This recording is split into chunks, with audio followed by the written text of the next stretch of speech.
Hai siktir, mă. Parce que...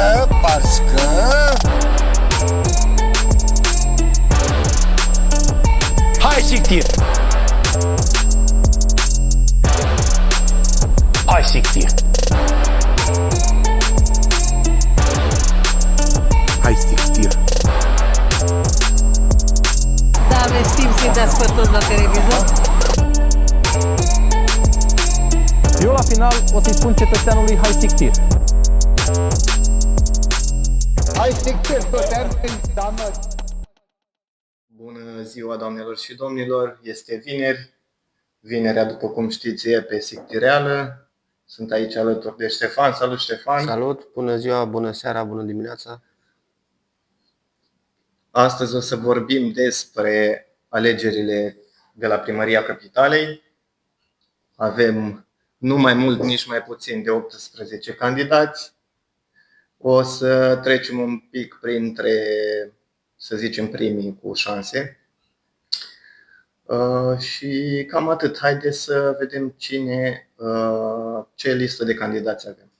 Cum vă spuneam, avem 18 candidați. O să încep cu ultimul care a fost acceptat, Constantin Titian Filip, candidat independent.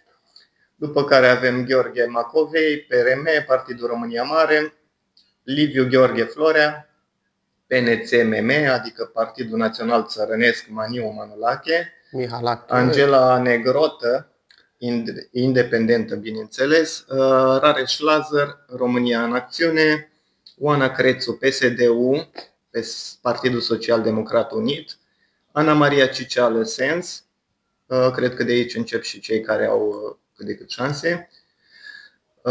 Bun. Dan Gheorghe Vlad, candidat independent, Ioana Mihai Lasca, PPR, Partidul Patrioților Poporului Român, Gheorghe Nețoiu, candidat independent, Eugen Teodorovici, candidat independent, Dănuț Angelo Trifu, candidat independent, Daniel Băluță, PSD, Virgil Alexandru Zidaru, Macaveli, candidat independent, Anca Alexandrescu, candidat independent, George Valentin Burcea, POT, Partidul Oamenilor Tineri, Ciprian Ciucu, PNL și Cătălin Drulă, USR.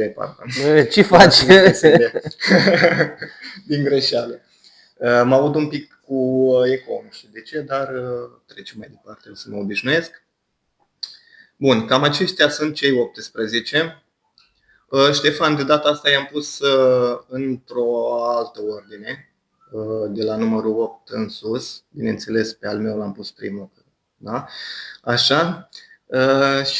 Dar hai să vorbim întâi despre niște sondaje. Da, pune sondajele prima dată și după aia vorbim despre candidați.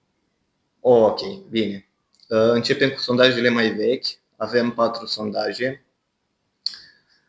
Imediat. Bun. Avem de la Atlas Intel, de fapt hai să vorbim despre ultimul, cel de la ultimul, adică primul făcut, cel de la Avantgard, făcut între 2 și 7 noiembrie. Studiu face-to-face pe 1080 de respondenți, marja de eroare este de plus minus 3,2%, iar nivelul de încredere la 95%. Începem cu ultimul, adică Virgil Alexandru Zidaru, Macaveli, 4%, Ana Ciceală de la Sens, 4%, Vlad Gheorghe, independent, 5%, Anca Alexandrescu, 17%, Cătălin Drulă, 20%, Ciprian Ciucu, 21% și pe primul loc Daniel Băluță, 24%. Oamenii au mai fost întrebați de asemenea cine credeți că va câștiga. 30% dintre respondenți au spus Băluță, 19% Ciucu, 15% Drulă, iar 12% Anca Alexandrescu. Bun, trecem mai departe la curs, efectuat între 3 și 14 noiembrie, eșantion de 1100 de persoane, metodă la domiciliu, marja de eroare de asemenea 3%. Anca Alexandrescu 15%, Cătălin Drulă 22%, la fel ca Ciprian Ciucu 22% și pe locul întâi Băluță și aici cu 27%. De asemenea, sondajul menționează nivelul de respingere, adică 28% dintre alegători spun că n-ar vota sub nicio formă Anca Alexandrescu. Foarte bine fac. Trecem la Atlas Intel, făcut între 12 și 14 noiembrie. Eșantion de 2429 de respondenți. Recrutarea este digitală. 7,1% Ciceală, Sens. Anca Alexandrescu 17,9%, 18,1% Cătălin Drulă, 18,6% Daniel Băluță și Ciprian Ciucu locul întâi aici, 19,2%. După cum bine putem vedea, diferența între locul întâi și locul 4 este de doar 1,7%. Este foarte strâns. Bun, astea sunt cele 3 puțin mai vechi, chiar când alaltă cred că a apărut celălalt sondaj de la InScope. Bun, mai citești și tu sau tot eu îi dau înainte? Da, tot e apucat. Ok, bun. Avem aici 2 sondaje, unul pentru alegători potențiali, adică cei care au exprimat o opțiune de vot, 83,6%. Practic aici sunt cei care au fost întrebați ce au alege, nu neapărat dacă se duc 100% la vot, cam asta este ideea. Aici începem tot așa de la ultimii. Vlad Gheorghe, de exemplu, 1,7%, Eugen Teodorovici, 3,5%, Alexandru Zidaru, Aca Macaveli, 3,5%, Ana Ciceală, 6,5%, Cătălin Drulă 11,6%, diferență foarte mare de aici până la locul 3, care este Anca Alexandrescu la 19,1%, Ciprian Ciucu locul 2 cu 24,2% și pe locul 1 Daniel Băluță 26,6%. Mergem mai departe la alegători mobilizați, adică cei care au exprimat o opțiune de vot și declară că merg sigur la vot. Aceștia sunt 62,9%. Dintre aceștia, să începem cu Eugen Teodorovici, 2%, Alexandru Zidaru Aca Macaveli, 2,1%, Ana Maria Ciceală, 7,6%, Cătălin Drulă, 12,1%, deci rămâne pe același loc 4%, Anca Alexandrescu, 21,3%, iar aici se schimbă locul 1 cu locul 2. Daniel Băluță este pe locul 2 în acest sondaj și pe primul loc Ciprian Ciucu cu 27,1%. Daniel Băluță are 24%, deci o diferență de 3,1%. Da, doar că la sondajul ăsta bine vedem, nu înțeleg pe ce eșantion de s-a făcut, adică pe câte persoane, știi? Văd că nu scrie. Da, asta zic că nu scrie. Da, cred că tot undeva în 1000-2000 de persoane. Nu știu să spun, dar oricum este ultimul sondaj. Probabil că dacă ne uităm un pic pe internet, căutăm un pic, probabil că scrie prin articole, dar n-am făcut asta. Ok, deci acestea sunt sondajele, majoritatea la fel, adică locurile 1-2 Ciprian Ciucu, Daniel Băluță, locul 3 între Anca Alexandrescu și Drulă. Da, vom vedea, oricum sunt sondaje făcute de curând, adică nu prea a fost timp pentru oameni să observe fiecare candidat în parte și să-și aleagă practic favoritul. Adică ar mai fi timp, mai sunt 2 săptămâni și 2 zile până la alegeri. Cred că se vor schimba niște lucruri acolo. Mai ales că, de exemplu, Eugen Teodorovici a depus candidatura acum 3 zile, 4 zile, nu știu, ceva de genul. Da, deci ar mai fi timp să se modifice lucrurile. Bun, păi hai să vorbim despre Eugen. Ok, eu mă gândeam să încep cu locul 8 din sondaje, dar o să începem cu Eugen Teodorovici. Bun. Este fost, cum se zice, fost candidat din PSD, adică a fost ministrul economiei în guvernul PSD. Când Teodorovici a preluat funcția de ministru al fondurilor europene, în decembrie 2012, rata de de absorbție era de 10,69% pentru cadrul financiar 2007-2014. La finalul lunii februarie 2015, absorbția raportată era de 52,59%, adică 10,23 miliarde de euro rambursați. Teodorovici a reușit o creștere semnificativă a ratei de absorbție în mandatul său, de la un nivel foarte scăzut la peste 50%.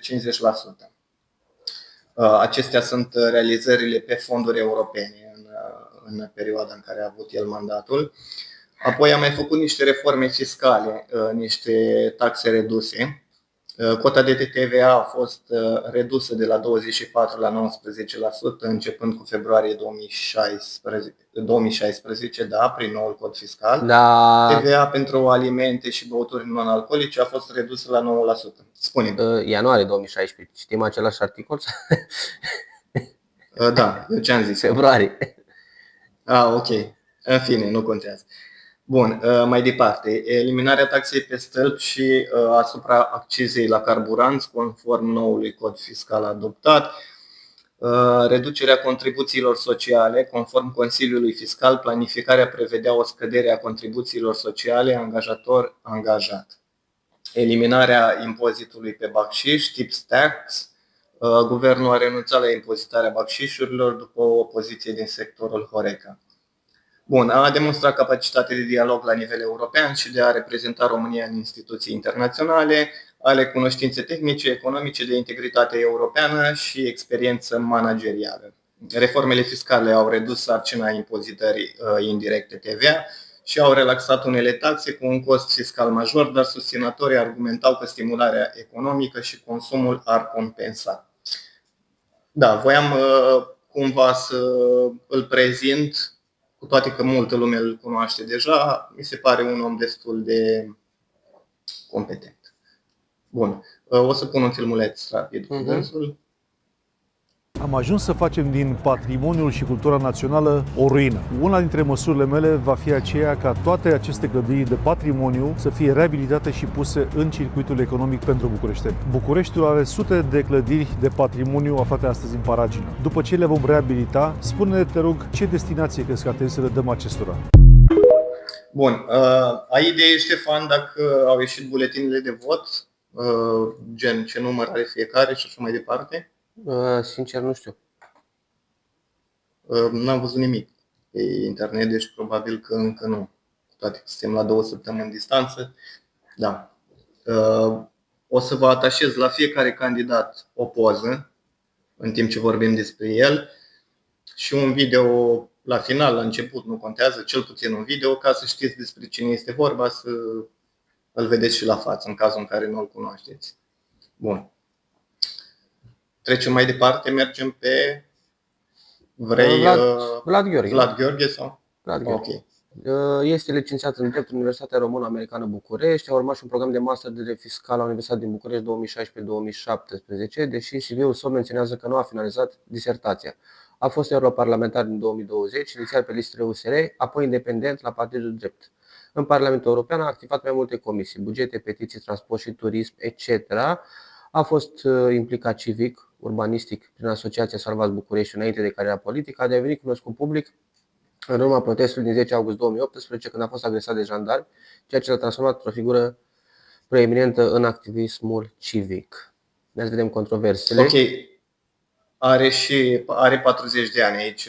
La fiecare am scris în paranteză la început câți ani are, ca să știe lumea. Să fii sănătos, Ideea este, scuză-mă, că sunt toți foarte tineri. Mi se pare foarte mișto treaba asta, că nu prea sunt moșnegi. Da. La controverse a avut conflict cu USR, a acuzat USR că l-a suspendat ilegal, spunând că a fost blocat să intre la un comitet politic al partidului, susținând că nu a fost tratat conform statutului. Potrivit acuzațiilor sale, decizia de suspendare nu ar fi trecut prin forurile statutar prevăzute, ci ar fi fost efectuată arbitrar de conducere. Amenda AEP, conform Wikipedia, a fost amendat cu 15.000 de lei de autoritatea electorală permanentă pentru că a susținut public candidatul Nicu Șordar la campania prezidențială din 2025. Această amendă ridică întrebări despre modul în care își exprimă sprijinul politic și despre respectarea normelor electorale și ar putea afecta percepția alegătorilor. Da, cam atât despre domnul Vlad Gheorghe. O să lăsăm un filmuleț ca să-l și vedeți. Au mărit taxele, a crescut inflația și acum guvernul ne zice că reduce cu 10% bugetul de salarii. Atenție, doar bugetul, nu se știe de unde taie și nu se știe nici dacă taie și 10% e practic nimic. Vă zic eu care e reforma reală, să desfințăm sectoarele și Ilfovul, sectoarele Bucureștiului care mănâncă doar pe cheltuielile lor 6 miliarde pe an. Asta e reducere. Domnul Bolojan, luați de aici un exemplu, hai să facem referendum, să scăpăm de consilierii locali, de consilierii consilierilor, de primari, de consilierii primarilor și de toate instituțiile și societățile alea care ne costă 6 miliarde pe an. Uite, v-am dat reducere. 7 decembrie desfințăm sectoarele și scăpăm de ei. Scăpăm de ei și camarila de partid și avem bani pentru investiții în infrastructură, pentru un mediu mai curat, ca să nu mai stăm atâta timp în trafic și să avem și căldură în case. Pentru asta ne trebuie bani. Domnul Bolojan, ne trebuie bani, nu mai luați de la noi, luați de la ei. Uite, desfințați sectoarele. Pe 7 decembrie mă ofer eu să vă ajut. Da. Da, mie mi se pare o idee foarte bună, dar trebuie făcut în timp și cred că ar dura câțiva ani ca să poți să faci toată chestia asta. Da, există multe controverse în ceea ce privește reducerea asta a sectoarelor la o singură primărie. E mult de analizat acolo, poate să fie o chestie bună, care să dureze mult, poate să fie un lucru care afectează, să zic, proiectele deja în curs și așa mai departe, dar depinde. Acum, dacă vine într-adevăr cu programul și îl arată mai departe și este fezabil, de ce nu? Ok, o să trecem la Macaveli. O să vorbesc eu un pic despre el, cred că toată lumea știe. O să-l găsiți pe buletinul de vot, bineînțeles, după numele lui întreg, Virgil Alexandru Zidaru, 38 de ani, se prezintă public ca influencer, având activitate pe rețelele sociale, este cunoscut sub pseudonimul Macaveli, a depus candidatura la primăria Capitalei ca independent, strângând între 27 și 28.000 de semnături. A avut susținerea din partea senatorului Ninel Peia la depunerea candidaturii. Propuneri și viziune politică, propune o amnistie fiscală, vrea să anuleze amenzile date de Poliția Locală din București, are un proiect de oraș pe 2030 care pune accent pe sustenabilitate, vrea gazeificarea deșeurilor pentru a produce energie, agent termic și electric, astfel încât costurile la apă și căldură să scadă la jumătate. Spune că nu reprezintă partidele tradiționale și că vrea să fie primarul oamenilor simpli, cu o administrație transparentă și apropiată de cetățeni. Vrea un transport public modern, eficient, autobuze și tramvaie electrice, silențioase și nepoluante. Propune rute optimizate pentru transportul public care să reducă timpul de așteptare și aglomerația în mijloacele de transport. Vrea un sistem digital unificat, bilete, orare în timp real, aplicație funcțională pentru transport și promovează o infrastructură sigură pentru biciclete și pietoni. Controversele le știți deja. Potrivit unor surse, la un moment dat ar fi fost în închisoare în Italia, ceea ce el spune că nu este adevărat. În fine, există acuzații că ar fi apărut ca influencer angajat să promoveze candidați politici, de exemplu a făcut campanie pentru Călin Georgescu. Unii spun că este atipic pentru o candidatură politică, iar modurile lui de a face politică prin social media și discurs populist ridică semne de întrebare. În biografia lui, pe site-ul de campanie, spune că este omul de stradă și că vrea să lupte împotriva corupției locale și birocrației. Bun. Să punem și un filmuleț cu Macaveli. Vei avea un program pentru București? Da.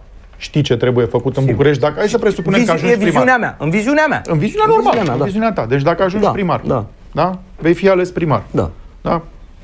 La ce În primă fază... Ce faci tu primul lucru? În primă fază un audit și un concurs. Un audit și un concurs? Da. Audit Vreau la să văd și eu cine lucrează în primărie. Deci la nivel de aparatul primăriei. La nivel de aparatul primăriei, cine lucrează, cine sunt directorii, cine sunt... cum au fost angajați, prin concurs, prin rudenie, își fac treaba, nu își fac treaba. În al doilea rând, reforma poliției locale. Neapărat. Din punctul meu de vedere, în ce sens? Din punctul meu de vedere, poliția locală a devenit un fel de vânător de recompense pentru primăria București. Adică sunt trimiși pe străzi să împovăreze cetățenii cu amenzi, din punctul meu de vedere, unele inutile, altele doar pentru că trebuie să aibă un target. Și atunci eu, poliția locală, aș folosi-o într-un mod mult mai util, nici nu i-aș da afară, că până la urmă și oamenii ăia câștigă o pâine, dar i-aș folosi să nu mai alerge oamenii prin piețe și prin oraș să dea amenzi non-stop ca niște vânători de recompense, ci să aibă grijă de școli, grădinițe, licee și toate instituțiile de învățământ, să ajungem la toleranță zero la droguri, violență în școli, să nu fumeze, să nu se bată. Da. Cum ți-am mai spus, nu sunt neapărat de acord cu poliția, cu amnistia pentru amenzi, pentru că poliția locală e normal să dea amenzi, e normal să-ți dea amendă dacă parchezi pe spațiu verde, dacă parchezi pe, nu știu, trotuar sau dacă arunci gunoiul în timp ce conduci mașina, mi se pare normal să primești amendă. Dar faza cu poliția în școli sau în curțile școlilor și așa mai departe mi se pare ok, având în vedere problemele cu drogurile din București mai ales. Da, acolo da, are dreptate. Ți-am mai zis că mi se pare că, adică nu mi se pare, este un om deștept cu școala vieții care știe cum să vorbească, ce să zică ca să tragă electorat. Bravo! Da, așa este și este foarte mult pe partea asta umană. Adică pare foarte aproape de oamenii care au probleme, nu știu, să zicem, handicapuri sau sărăcie cruntă sau așa mai departe. Da. Și o să atragă probabil prin emoții, să zic, voturi. Da. Despre Eugen Teodorovici am vorbit. Să trecem la Ana Maria Cicială. Da. Te las tot pe tine aici, că e din partea voastră asta, tefeliștilor. Da. Ok. Deci vorbim despre Cicială de la Sens, da? Are 37 de ani, a absolvit Facultatea de Filosofie a Universității din București, specializarea filosofie politică și morală. A fost implicată în asociații civice, Salvați Bucureștiu și ea. În politică a fost consilier general în Consiliul General al Municipiului București în perioada 2016-2024. Realizări notabile. În primul său mandat de consilier general, Ana Cicială a avut un rol important în contestarea legalității celor 22 de companii municipale create sub conducerea Gabrielei Firea. Instanțele au decis că unele dintre aceste companii au fost înființate ilegal. În al doilea mandat, Cicială a militat intens pentru protecția spațiilor verzi din București, a cerut majorarea amenzilor pentru tăieri ilegale de copaci și a atras atenția asupra distrugerii vegetației în zone retrocedate, cum este Parcul Ior. De asemenea, a propus parcuri noi sau reamanejări. În raportul său apare un studiu de fezabilitate pentru Parcul Vitan. În 2025 a depus candidatura pentru Primăria Generală a București, susținută de partidele Sens și USR. Mesajul ei de campanie este orientat spre comunitate, spune că vrea un primar care să stă în stradă și ascultă oamenii, nu un politician de birou. Experiența de 8 ani în Consiliul General este un avantaj asupra dezvoltării Bucureștiului. Da, și ia să vedem controverse și critici. Urbanistul Alexandru Pânișoara a depus o sesizare la ANI, acuzând-o pe Cicială de falsă în declarație și de nedeclarare corectă a veniturilor. Conform sesizării, Pânișoară susține că, deși Cicială declară un venit modest, a finanțat USR cu 21.300.000 de lei și ar fi rambursat un credit de 28.000 de lei într-un an, ceea ce indică întrebări despre sursele financiare reale. ANI s-a sesizat din oficiu în acest caz, potrivit unor surse, deci acuzațiile nu au rămas doar pe hârtie. Una dintre cele mai mediatizate controverse este legată de activitatea ei ca administrator al unor firme forestiere. Potrivit grupului de investigații politice, Cicială a fost administratorul Forestiera Buzău SRL, o firmă ce deține peste 1000 de hectare de pădure în județul Buzău. Conform aceleași surse, între 2009 și 2019, prin Forestiera Buzău SRL, s-ar fi tăiat aproximativ 58 de hectare de pădure, adică aproximativ 9000 de arbori. Mai mult, Cicială a fost legată de o altă firmă, Joel Nielsen Forest and Agricultural Investment SRL, am vorbit o engleză britanică acum, care, potrivit unor investigații, a intermediat vânzarea a mii de hectare de pădure pentru exploatare. Criticii spun că ar exista o disonanță între discursul său ecologic, pro-parcuri și implicarea în afaceri forestiere care au profit prin exploatarea lemnului. De asemenea, se menționează că unele firme sub conducerea sa nu ar fi avut toate atestările necesare pentru exploatarea forestieră, ceea ce ridică semne de întrebare. Deci, cumva, e un fel de lup îmbrăcat în bunicuță? Da, cam așa pare Da. din aceste articole. Înțeles. Plus, da, dacă ai niște bani destul de mulți, vreo 4.000 de euro să dai unui partid, înseamnă că ai de unde, știi? Și probabil că banii vin din aceste exploatări forestiere, altfel. Da, așa greu. se speculează. Da, cine știe. Da. Eu ți-am mai spus ție, nu știu dacă urăsc, dar nu-mi plac deloc oamenii care, cum ai zis tu, se îmbracă în ecologiști, dar de fapt în spate au firme care exploatează păduri sau care, nu știu, folosesc deșeuri sau chestii de genul ăsta. Da, hai să punem un filmuleț despre dânsa. Am alături de mine alți candidați sens, alături de care voi lupta pentru toate aceste teme extrem de importante pentru societatea românească. Oameni care au decis să facă pasul spre politică. Președintele Partidului Sens, Andrei Mascut, și fondatorul Partidului Sens, Claudia Romanescu, Francis Sobor, Liviu Simihăleanu, George Călin și Nikita Iordache, care nu candidează, dar are 18 ani și s-a înscris în Sens. Aceasta este energia Partidului Sens, de oameni tineri care își doresc să schimbe România. Împreună, viitorul are sens. Da, dacă ăștia schimbă România, e rău. Bun, mergem mai departe. Păi cum? Deci am vorbit despre doamna Ana Maria Ciceală. Zi ceva despre domnii din spate, că știu că vrei. Exprimă-te liber. Despre domnul cu părul bicolor. Da. Da, ți-am zis, ți-am mai spus ție, o să le spun și ascultătorilor și prietenilor noștri că eu nu mi-aș lăsa câinele cu băiatul ăla să mi-l plimbe. Da, păi să las Ți-e frică că îl vopsește sau? primărie. Ce anume? Ți-e frică că îl vopsește? Nu știu, mi-e frică că îl pierde. Bun. Da, Dar și eu să trecem peste, să nu mai ți-am fim zis rău că e deci. posibil ca oamenii ăia din spate, lăsă la o parte înfățișarea, să fie mult mai inteligenți decât mulți care se îmbracă la costum și prezintă, au o alură așa diplomatică. Da, noi am mai crezut despre cineva că arată într-un fel, dar de fapt el este foarte inteligent și se pare că nu este. Cred că știe toată lumea despre cine vorbesc. Bun, mergem la numărul 4, doamna Anca Alexandrescu. Marș, mă. Marș, mă, da, doamna Marș, mă. Vrei să-l Bun. citesc O eu? să citesc eu aici, pentru că e, no, e suveranistă de-a mea, adică, na. Da.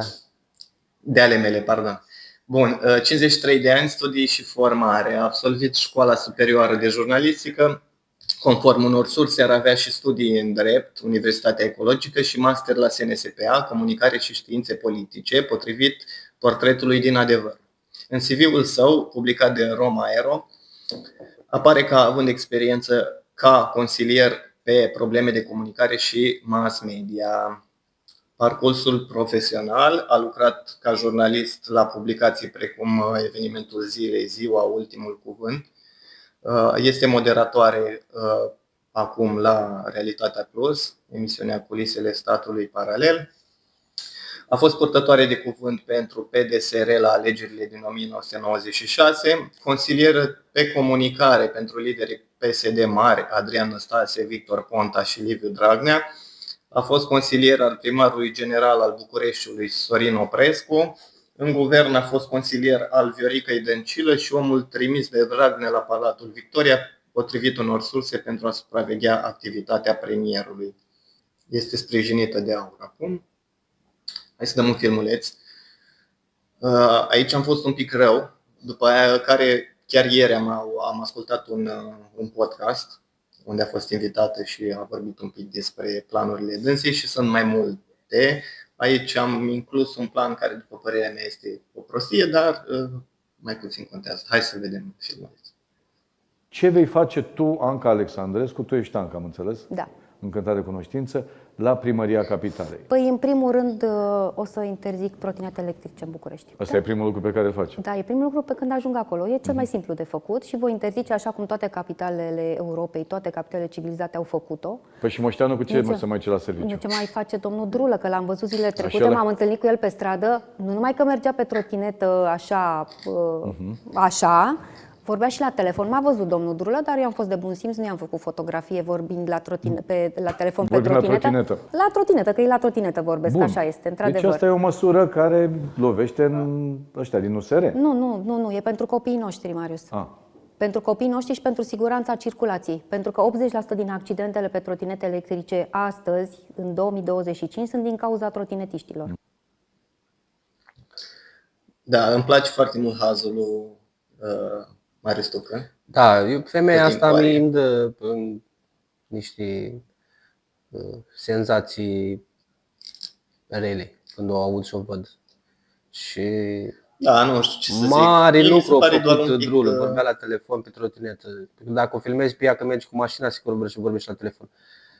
Lasă-mă că eu sunt 100% sigur că nu l-a văzut pe Drulă că mergi pe trotinetă, că la cum ea îi făcea poze din Deci secunda nebun, 2. apărea pe toată realitatea aia, apărea pe toate. Exact. Mi se pare doar manglitoare. E foarte manglitoare.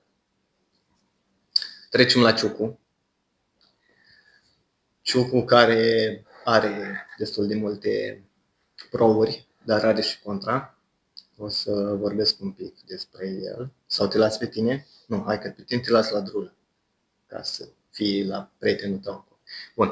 Are 46 de ani. Este la al doilea mandat. Avem un mini bilanț al realizărilor. Este primar la sectorul 6, după cum bine știți cu toții. Bun, au fost asfaltate și reabilitate zeci de străzi în sectorul 6. Ciucu a menționat în campaniile sale că aproape toate străzile secundare au fost refăcute complet. Introducerea unor benzi dedicate transportului public pe arterele principale pentru a reduce aglomerația și a facilita mobilitatea. Crearea de parcări subterane și supraetajate în diverse zone aglomerate, de exemplu zona Drumul Taberei. Parcul Drumul Taberei, reabilitarea completă a acestui parc a fost un proiect de amploare care a inclus refacerea aleilor, a locurilor de joacă și a zonelor de recreere. Parcul este acum unul dintre cele mai importante spații verzi din sector.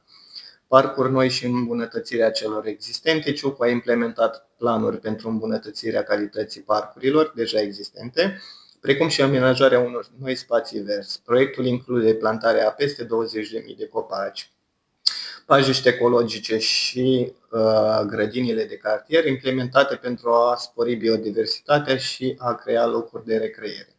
Reabilitarea unităților de învățământ. Ciucu a continuat programul de modernizare a școlilor și grădiniților din sector. Au fost renovate peste 20 de școli și s-au implementat soluții moderne pentru creșterea eficienței energetice. Construirea unui campus școlar în zona Drumul Taberei, care include facilități moderne și spații verzi, clinicile și centrele de sănătate. Ciprian Ciucu a investit în extinderea și modernizarea centrelor de sănătate din sector pentru a îmbunătăți accesul cetățenilor la servicii medicale de calitate. Construirea unui spital de pediatrie este un proiect major în derulare pentru a sprijini familiile din sector. Liniile de tramvai modernizate. Ciucu a alocat fonduri pentru modernizarea liniilor de tramvai din sectorul 6, în special în zona Drumul Taberei. Acesta a fost un proiect important pentru creșterea accesibilității transportului public, crearea unui sistem de colectare selectivă și de reciclare în toată zona, cu puncte de colectare îmbunătățite și centre de reciclare, reducerea emisiilor de CO2 prin implementarea unor soluții de transport mai verzi, cum ar fi încurajarea utilizării bicicletelor și transportului electric, construirea unor terenuri de sport moderne, incluzând un complex sportiv în zona Drumul Taberei. Și avem și câteva observații și critici, probleme cu termenele de finalizare. Unele dintre proiectele mari, precum parcurile și infrastructura educațională, au fost amânate, iar unele termene au fost depășite. Controverse legate de costuri. Unele proiecte mari de infrastructură au fost criticate pentru costurile mari și accesibilitatea în spațiile verzi. Deși parcurile au fost modernizate, accesibilitatea acestora nu este întotdeauna ușor de gestionat pentru toți locuitorii sectorului. Bun. Deci a făcut totul bine. Da. Să vedem un video pro întâi și apoi pe cel contra. Pentru că pentru mine unul, Ciucu este un candidat bun.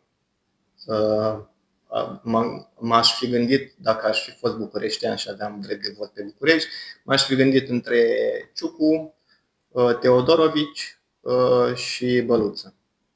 Ideea este că la Teodorovici șansele sunt foarte mici, este undeva la 2%, 3%, deci nu aș mai fi mers pe el știind aceste sondaje și aș fi ales între Ciucu și Băluță. Da, eu am altă Dar la idee. Ciucu, da, spune. Dintre toți ăștia 3 pe care i-ai zis, alege-l pe Drulă. Eu zic că ar fi cea mai bună variantă. Nu. Hai să vedem videoclip. Da, hai să vedem un video pro și apoi o să vedem pe cel contra, cel pentru care mi-am schimbat, să zicem, opțiunea de vot. Mi-aș fi schimbat opțiunea de vot dacă aș fi putut vota. Cum ar trebui să arate aplicația unei primării civilizate din România? Pune o poză cu un coș de gunoi care e plin de gunoi. Salubritatea are 2 ore să-l golească de mizerie și să fie ok să nu cadă mizerie pe lângă. Cetățeanul primește după aceea poză cu coșul golit. Dacă e o groapă în asfalt, ADP-ul are 72 de ore să se ducă și să o elimine. Un copac toaletat. Depinde. Dacă are aviz, are 48 de ore. Dacă nu are aviz, durează până primim avizul la PMB. Orice tip de intervenție, da? Că e vorba de poliția locală, că e vorba de ADP, că e vorba de administrația piețelor, are niște indicatori de performanță. Și în măsura în care, pe termen lung de timp, tu faci analiza lor și vezi, domnule, se răspunde la timp, care e gradul de satisfacție al oamenilor care au rezolvat administrația acea problemă. Și îmi evaluezi directorii baza acestei aplicații, care este parte din sistemul de management. Pentru că pentru oameni este simplu, este ca în Sims. Joci pe calculator ceva, trimiți o poză cu de GPS, e ok. În spate sunt foarte multe resurse. De exemplu, dacă primesc foarte multe cereri ca să facem o stradă care e distrusă complet, păi atunci nu pot să o fac în 72 de ore. Dar aceste informații vin și răspundem, ok, va fi bugetată pentru anul viitor. Nu poți face o stradă în 72 de ore. O bugetezi, faci proiectare, apă, canal, iluminat public, tot. Și pe urmă faci strada. Dar toate aceste informații au coordonate geografice și, de exemplu, pot să-mi dau seama care sunt zonele în care ai probleme cu violență. Te uiți la tipul de sesizări în funcție de zonă. După care vrei ca să vezi dacă scade tipul de sesizare, că atunci ai un succes al poliției tale, că ai combătut sau ai rezolvat problema. Sunt multe. Avem 3000 de camere în sectorul 6. Nu suntem pe Big Brother, sunt foarte bine reglementate în ceea ce privește datele personale, dar sunt pe lângă școli pentru că avem probleme cu drogurile, în tot București, cu siguranța în special. Dacă te urci cu mașina pe spațiu verde, vei fi imediat amendat. Deci asta e foarte clar. De exemplu, în sectorul 6 nu mai vezi afișe ilegale și grafitiul este mult mai jos decât în restul Bucureștiului. Pentru grafiti le-am pus la dispoziție 2 pereți de 1 kilometru, de 2 km. Nu fac grafiti acolo, n-am o problemă cu grafiti. Am o problemă cu cei care vandalizează. Zi tu că asta n-a fost interesant, așa că poți să-ți mai dau un sfat. Linkul spre întreg podcastul îl găsești pe profil. Bun. Foarte mișto faza. Mi se pare foarte tare aplicația asta. Deja o fac multe, să zicem, ONG-uri, sunt foarte multe aplicații la nivel cel puțin european, prin care cetățeanul poate să trimită sesizare, de exemplu, nu știu, cu foarte mult gunoi într-un spațiu sau gropi în asfalt și chestii de genul ăsta, adică sunt deja la nivel european. Trebuie doar probabil implementate pe fiecare primărie ca lucrurile să meargă mult mai rapid. Da, este o idee foarte bună, Deci dar o gândește-te chestie cine ar foarte putea să mișto. facă mai bine. Da, domnul Drule, într-adevăr. Nu știu dacă mai bine, dar ar putea să o aducă la nivel de București, de întreg București, să zicem. Dar bineînțeles și Ciucu, pentru că și el are această posibilitate, având în vedere că deja este implementată pe sector la el. Și acum hai să vedem videoul anti-Ciucu. PNL, care primește subvenție din bani publici, ține la secret toate contractele cu presa. De ce PNL nu respectă legea? Asta a fost întrebarea? PNL respectă legea și aceste date vor fi făcute publice după ce vor fi discutate în cadrul biroului executiv. În prima oară discutăm în birou executiv, după care vor fi făcute publice. Mulțumesc. Domnule Ciucu, nu puteți totuși minți, pentru că există o solicitare pe 544 de 2 luni, legea vă obligă să oferiți un răspuns în termen de 30 de zile, suntem azi peste 60 de zile de la acea solicitare, iar dumneavoastră ca partid, dumneavoastră ca purtător de cuvânt sau responsabil pe zona de comunicare, nu ați oferit niciun răspuns conform legii în termenul de 30 de zile. Cum puteți spune că respectați legea dacă nu ați oferit niciun răspuns? Următoarea întrebare, vă rog, mulțumesc. Deci vă rog să nu fugiți de această întrebare până la urmă. V-am spus. Ați primit răspunsul meu. Mulțumesc. Următoarea persoană, vă rog. Domnul Ciucu, de ce țineți ascunse contractele cu presa? Bun, în această situație, dacă nu mai sunt alte întrebări sau dacă nu poate altcineva să urmeze să pună întrebări la care să răspund, eu mă opresc și voi pleca. Vreți să fugiți în loc să răspundeți la întrebări? Nu fug.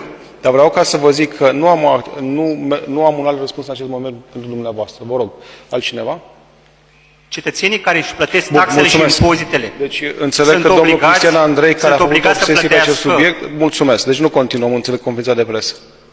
Continuăm conferința de presă, dumneavoastră plecați. Nu pot să am un dialog cu dumneavoastră acum, dar urmează cineva să pună o întrebare. Dacă doriți, se poate întâmpla acest lucru, dacă nu. Domnule Ciucu, eu vă cer să respectați legea.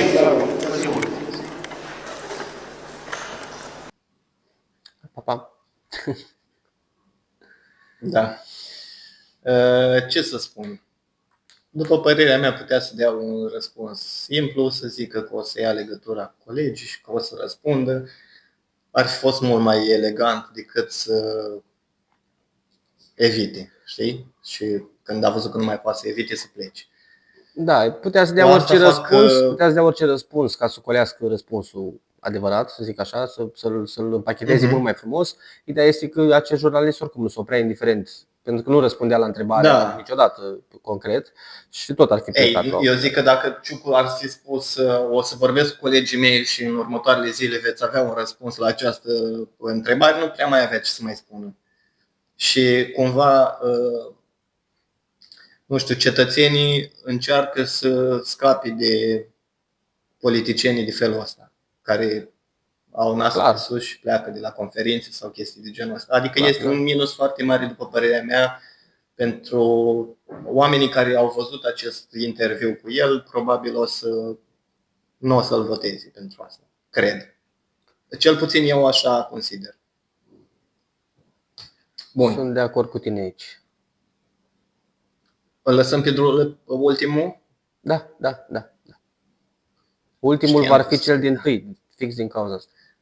Nu de data asta. Bun. Băluță. Domnul Băluță, o să vorbim un pic și despre dânsul.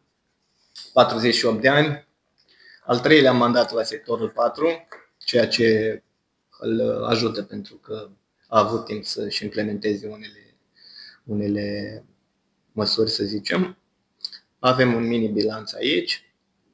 A realizat stația de metrou Tudor Arghezi, care a fost deschisă în noiembrie 2023, parcarea Park and Ride la stația Tudor Arghezi, aproximativ 350 de locuri cu panouri voltaice, reabilitarea infrastructurii de transport rutier, extinderea unor străzi, creșterea numărului locurilor de parcare. Băluță spune că ar fi fost câștigate peste 1000, parcarea supraetajată din șoseaua Olteniței, un proiect semnificativ, Parcul Tudor Arghezi, amenajat și utilizat de comunitate, extinderea spațiilor verzi planificată, de exemplu, dublarea suprafeței Parcului Tudor Arghezi menționată în bugetul din 2025, adică este în curs, reabilitarea a 13 clădiri școlare, școli și grădinițe, proiecte de consolidare, modernizare și siguranță ISU cu fonduri de PNRR, blocuri de locuințe rezidențiale din sector au intrat în programul de reabilitare termică, spitalul stomatologic, construirea unei unități de stomatologie,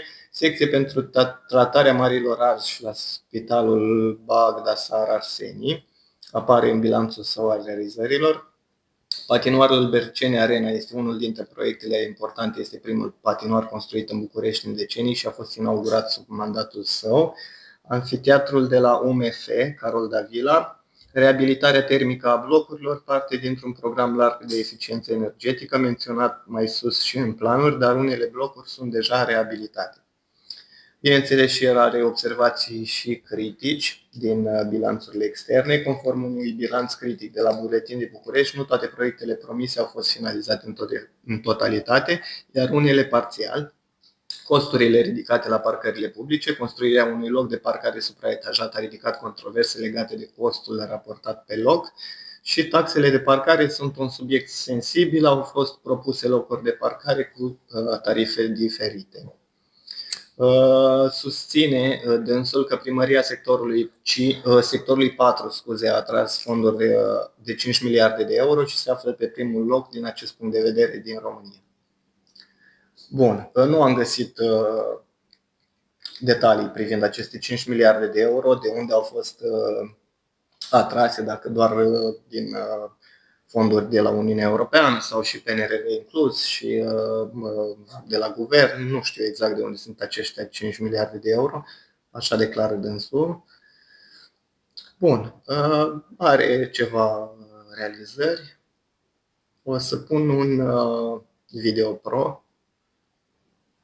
O să te surprind, am chiar și diploma de bacalaureat. Dai cu poză, da? E cu poză. Iată, dacă trebuie să treci pe la departament. Liceu teoretic Ion Creangă, matematică, fizică din București. În clasa 9 960. În clasa 10 935, în clasa 11 897, în clasa 12 842. Ai dat de gagici spre sfârșit.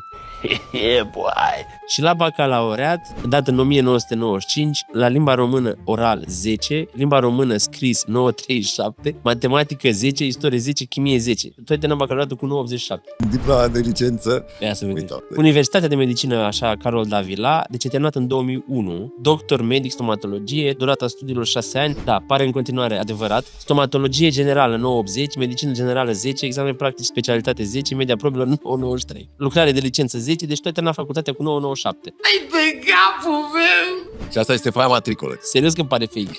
888 în primul an, 9 în anul 2, 890 în anul 3, 964 în anul 4, 975 în anul 5. Deci asta a fost invers decât la liceu. Și 933 în anul 6. Iar astea sunt titlurile pe care le-am de la Colegiul Medicilor. București stomatologie, medic specialist, medic primar, asistent universitar, stomatologie, testare complementare, radiodiagnostic maxilodentar. Ai și practicat acum? 12 ani și am și predat. Sunt asistent universitar la Universitatea de Medicină și Farmacie Carol Davila, la Facultatea de Medicină Dentară. Cred că e una dintre cele mai mari bucurii că am reușit să fac pentru comunitatea studenților, pentru cea a medicilor și, în primul rând, pentru oamenii din sectorul 4, primul spital de stomatologie de o asemenea învergură din România. Dacă și tu ai rămas la fel de uimit ca mine, linkul spre tot podcastul îl găsești pe profil.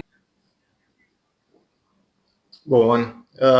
La domnul Vlad Mercori au fost și domnul Ciupă și domnul Băluță. Vă invit să le urmăriți aceste două podcasturi. Nu știu dacă a mai fost altcineva, dar sunt interesante. Da, ideea nu știi care este. Eu nu aș vrea să câștige PSD-ul primăria capitalei. Adică, indiferent, poate fi și Iisus, nu contează. Da, noi am vorbit despre asta. Părerea mea că la primărie alegi omul și nu partidul. Bineînțeles, nu sunt PSD-ist, de fapt nu fac parte din niciun partid și nici nu-mi place un partid în mod deosebit. Dar mi se pare Băluță un om cel puțin inteligent. Mi se pare că și-a făcut o echipă super mișto în primărie acolo. Are realizări.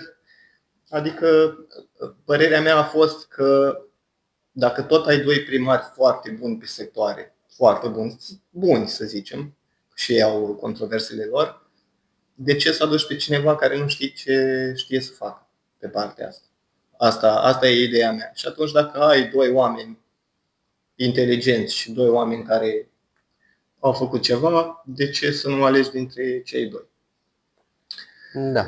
Acum că un vot pentru Băluță aduce putere mai mare pentru PSD, acum ce să facem? La fel este și dacă alegem pe unul de la PNL, o să aducă putere mai mult PNL-ului, la fel și la USR, o să aducă mai mult putere USR-ului.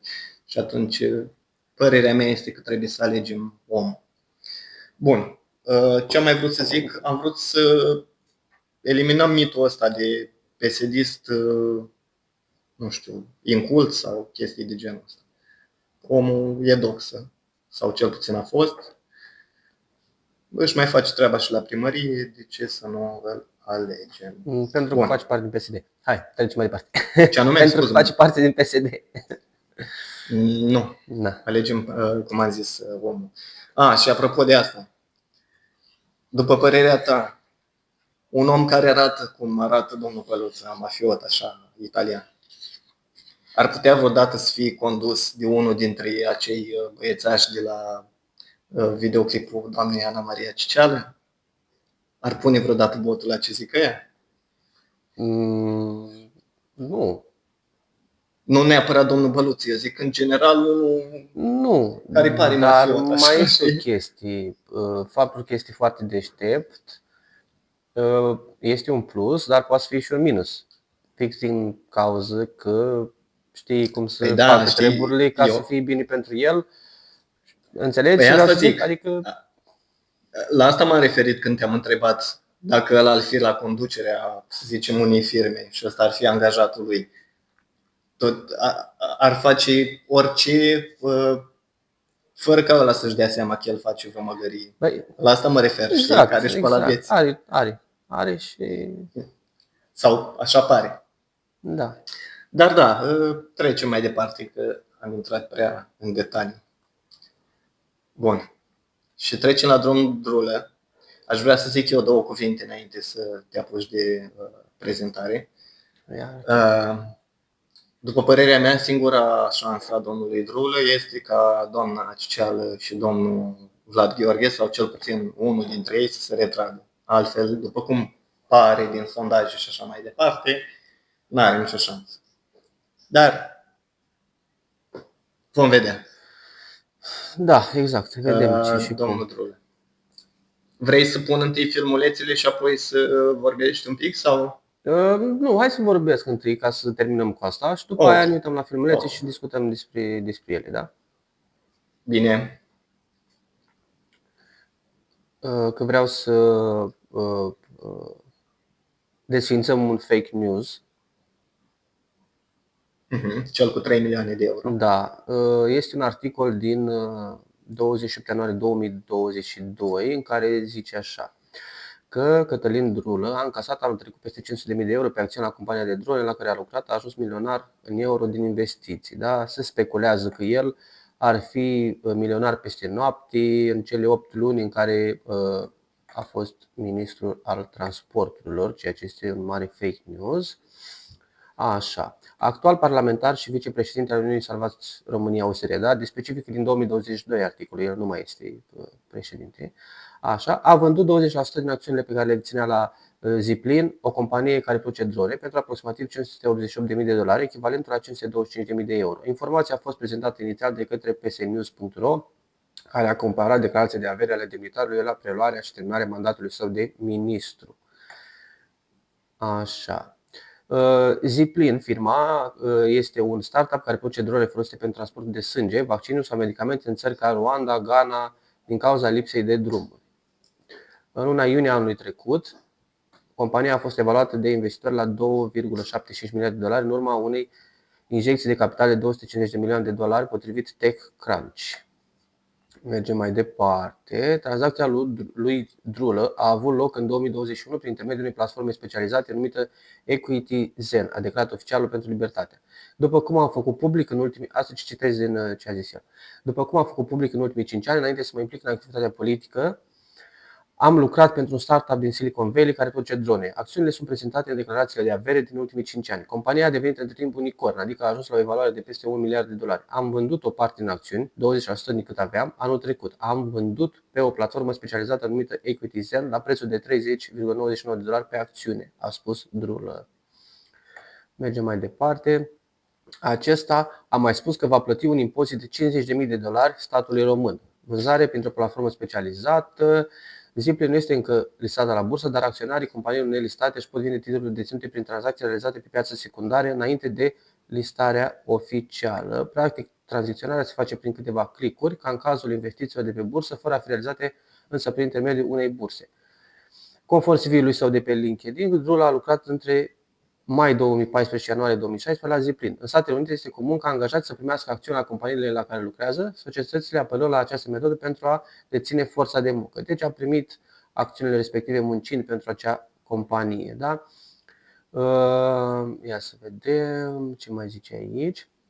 Conform declarației de avere, Drulă mai deține alte 81,781 de mii de acțiuni la Zipline, valoarea acestora fiind de $2,5 milioane, echivalentul la 2,24 milioane de euro. El spune însă că valoarea acestora poate scădea oricând sau ar putea să crească, ca la orice companie. În declarația de avere precedentă, datată din 5 aprilie 2021, când încă se afla în fruntea Ministerului Transportului, Cătălin Drulă a notat că deține 100.781 de acțiuni la Zipline, iar în dreptul valorii acestora a notat 3.000 527 de dolari. Este valoarea la care le-am acționat cu mulți ani în urmă de la companie, a explicat Cătălin Drulă. Da? Așa, oficial mai deține acțiuni în valoare de 13.500 de dolari la gigantul aeronautic Boeing și are aproximativ 25.000 de lei investiții pe bursă în companii precum Transgaz, Transelectrica, Petrom, Banca Transilvania și BRD. Drulă mai are 15 conturi bancare în care deține aproximativ 375.000 de lei, 53.000 de euro și 645.000 de dolari. Așa, 25-30% din transportul de sânge folosit la transfuziile din Rwanda se făcea cu drone Zipline. Nu e ceva exotic, este chiar important, chiar salvează vieți pe bune, spre deosebire de alte startup-uri din Silicon Valley care doar zic asta. Parlamentarul se referă la o informație prezentată în anul 2008 și la Rural Reports, care a scris că Zipline transportă 25% din cantitatea de sânge din țară. Da? Așa. A fost olimpic la informatică, când a fost întrebat cum a ajuns să lucreze la DRN și la Zipline, Drulă a făcut un scurt istoric al studiilor sale. Deputatul are o diplomă de programator între anii 1995 și 1999, studiind la Colegiul Național de Informatică Tudor Vianu din București. Și a mai afirmat pentru Libertatea că în anii 1998 și 1999 a luat premiul întâi la Olimpiadele Naționale de Informatică. Între 1999 și 2002 a urmat Universitatea din Toronto, unde a primit o bursă și unde a absolvit cu diplomă de licență în informatică. Între 2003-2005 a făcut un master la aceeași unitate de învățământ. La drone am lucrat la partea de control radio prin Bluetooth. Din 2016 nu am mai vorbit cu conducerea companiei, nu am inside info, informații din interior, adică la Drulă. Are 8 brevete de invenție. Drulă are 8 brevete de invenție acordate între 2016 și 2021 potrivit portalului american justiția.com, care indexează patente și furnizează soluții privind drepturile intelectuale. Brevetele în cauză descriu un sistem de management pentru un vehicul aerian fără pilot. Acestea sunt deținute de Zipline, iar Drulă este menționat în lista de inventatori alături de alte persoane. Așa, cam atât am avut de zis despre domnul Cătălin Drulă, care este un personaj foarte plăcut mie. Pe fapte. Ok. Hai să vedem și niște videouri. Da, doar o secundă înainte aș vrea să precizez. Dacă nu ar fi existat Băluță, Ciucu și Teodorovici, probabil l-aș fi ales pe domnul Drulă. Atât am avut de spus. Okay. Vreau să le spun celor care ne ascultă că eu am acceptat absolut toate invitațiile la dezbatere și că în momentul de față domnul Băluță și domnul Ciucu refuză. Îmi doresc să dezbatem, să vorbim despre proiecte și să lăsăm la o parte aceste tipuri de manipulări tactice, să ne spună domnii Băluță și Ciucu ce îi diferențiază acum dacă anul trecut au candidat sub alianța PNL-PSD împreună, să-i răspundă președintelui Nicușor Dan, care ieri a spus că nu vrea să încalce Constituția, deci nu vrea să dea detalii despre cum au lucrat speculatorii imobiliare în sectoarele celor doi. Da, cumva sunt niște scheleți în dulap la cei doi.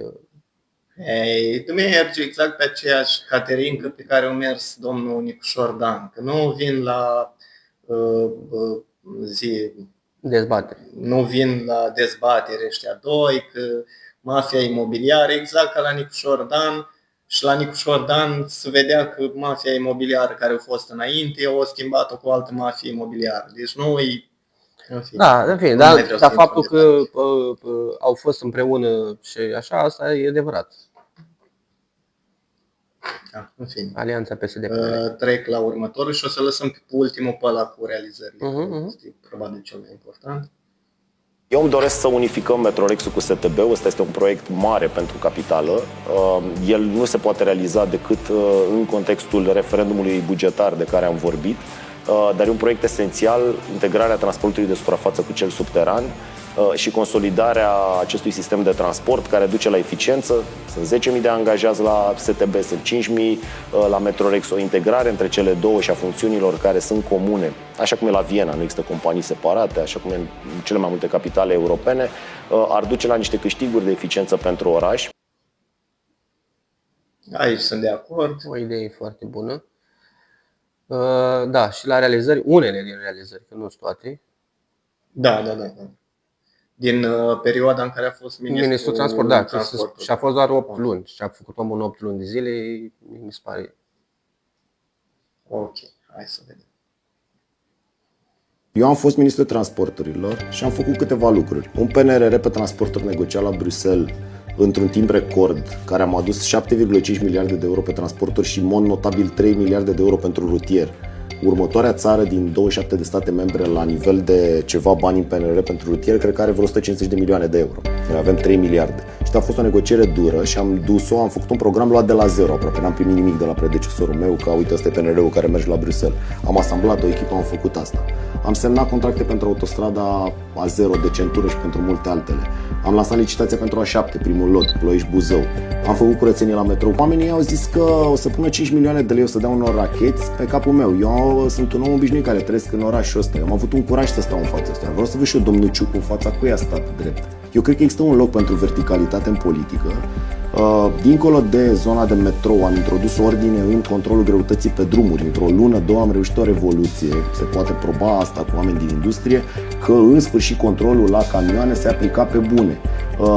Toate lucrurile astea le-am făcut în 8 ani, domnul Cojocar. Nu, în 8 luni. Părerea mea sinceră, după cum îl văd din cum vorbește, cum se prezintă și așa mai departe, eu cred că e un om vertical, un om care poate să adune o echipă super mișto, să facă lucruri foarte, foarte bune și benefice pentru București.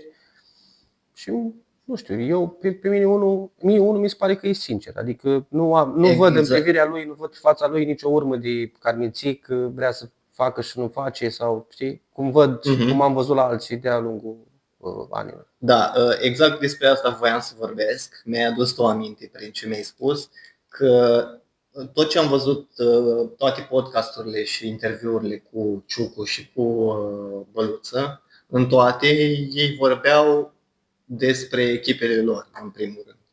Deci, mai puțin despre ei înșiși și mai mult despre ce au realizat echipele din spatele lor. Ceea ce nu văd la Drulă. Adică Drulă, cel puțin în acest video, că nu îl urmăresc, dar în acest video vorbește despre eu am făcut aia, eu am adus aia, Păi da, pentru că s-a zis, nu e normal, adică dacă a fost foarte mult atacat, când ce-a făcut el, cât a fost la, înțelegi? Și de asta, și ai văzut că a zis că format, să zic împreună cu, echipa de acolo. Păi a zis că a format o echipă și a zis în video. Da, ok. Da. Deci ca o concluzie a celor prezentați. Băluță să fie primarul București. Ca o concluzie a celor prezentați, votați cu cine credeți voi că vă reprezintă, care după principiile fiecăruia. Ce pot să zic acum? Trăim într-o țară democratică, da? Avem dreptul să ne expunem opinii. Credem noi. Bine, asta e alt subiect. Avem dreptul să ne exprimăm liber, da? Și să credem ce vrem, cum vrem și așa mai departe. Deci votați pe cine doriți dumneavoastră. De acord. Și cel mai bun să câștige. Să sperăm că cel mai bun o să câștige, nu altfel. Așa. Acum hai să să terminăm în altă notă acest podcast, nu?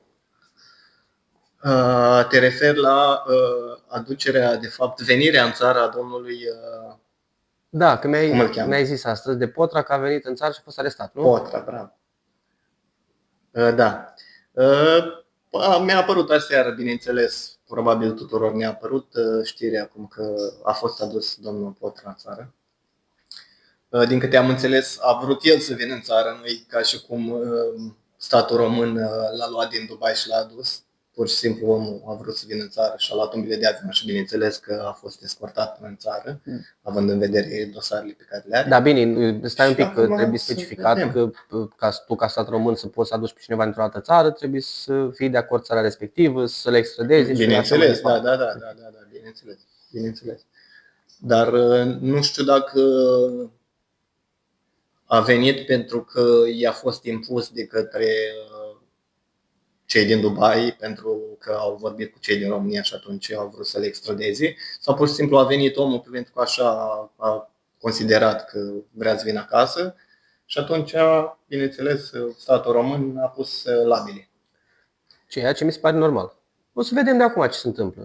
Da, o să vedem, da. O să fie un proces și așa mai departe. Adică, nu știu. Ai văzut singurul lucru pe care l-a spus, sau cel puțin ce am văzut eu, a zis că îl susține pe președintele Călin Georgescu în continuare. Atât a spus. Știi că au început, bineînțeles, frumoșii noștri jurnaliști cu 300 de întrebări, una peste alta din nu se înțelegea nimic din ce se spune acolo și singurul lucru pe care l-am putut auzi din tot a fost că îl susține pe continuare pe președintele Georgescu. Da. Ce mi s-a părut cel puțin ciudat este faptul că au venit atâția jandarmi și atâția mascați și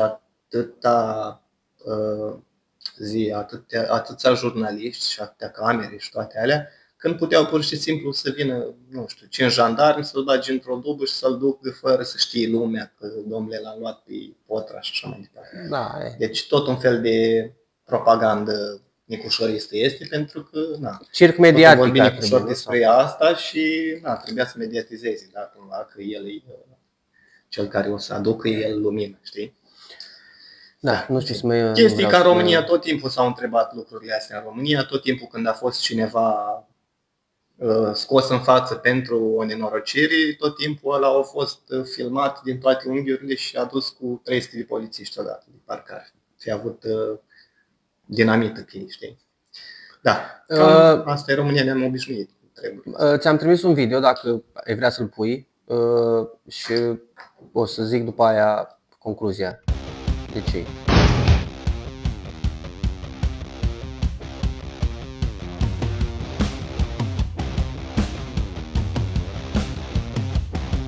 Vă place această nuanță verde? Este semnul că prima parcare supraetajată din Bacău a ajuns la 70% din construcție. Și personal, cel mai mult mă bucură că 3 sferturi dintre companiile care au lucrat aici sunt din Bacău, astfel încât banii noștri a tuturor au rămas aici, au creat locuri de muncă în comunitate. Și în curând vom avea prima parcare supraetajată din municipiul Bacău.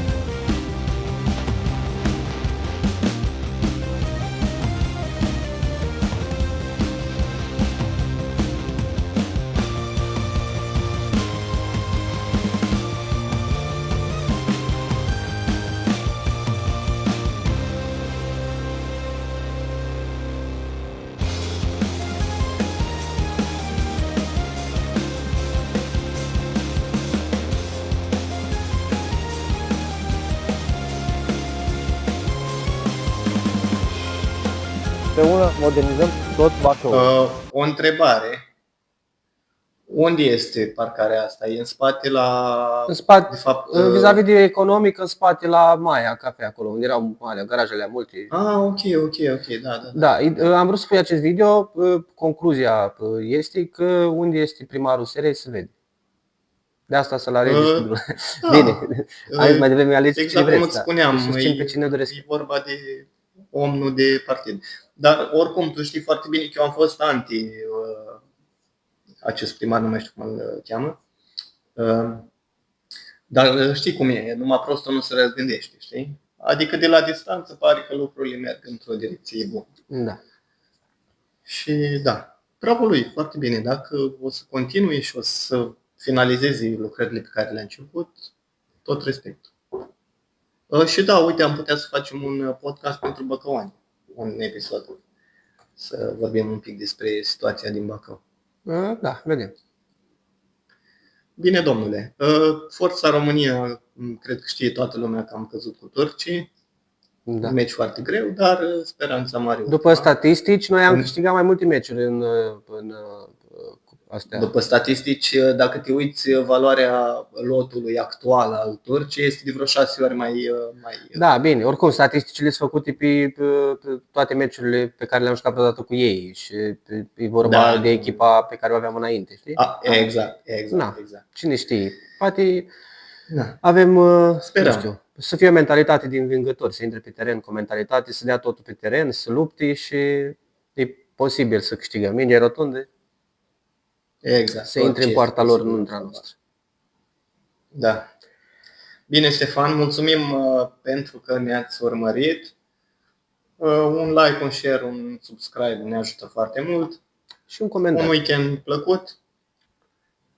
Și ne vedem data viitoare, probabil săptămâna viitoare, tot vineri. Că vineri pe sectireală, zicem hai sectire. Exact. Și suntem foarte curioși pe cine ați vota voi, așa că în comentarii hai să dezbatem un pic toată treaba asta. O zi bună, la revedere, Vlad. Putem să facem chiar un sondaj după ce scrie lumea în comentarii. După o săptămână să vedem un pic cam cine ar fi favorit. Exact. Bine, mulțumim foarte frumos. Ne vedem data viitoare. O zi bună, la revedere. Pa, pa.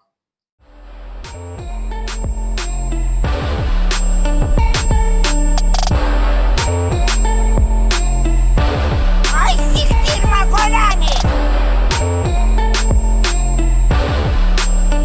Hai siktir mă!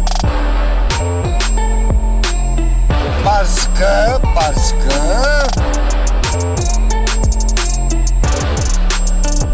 Hai siktir! Hai siktir! Hai siktir! Da, aveți timp să-i dați pe toți la televizor? Eu la final o să-i spun cetățeanului hai siktir. Hai siktir, totem, damă!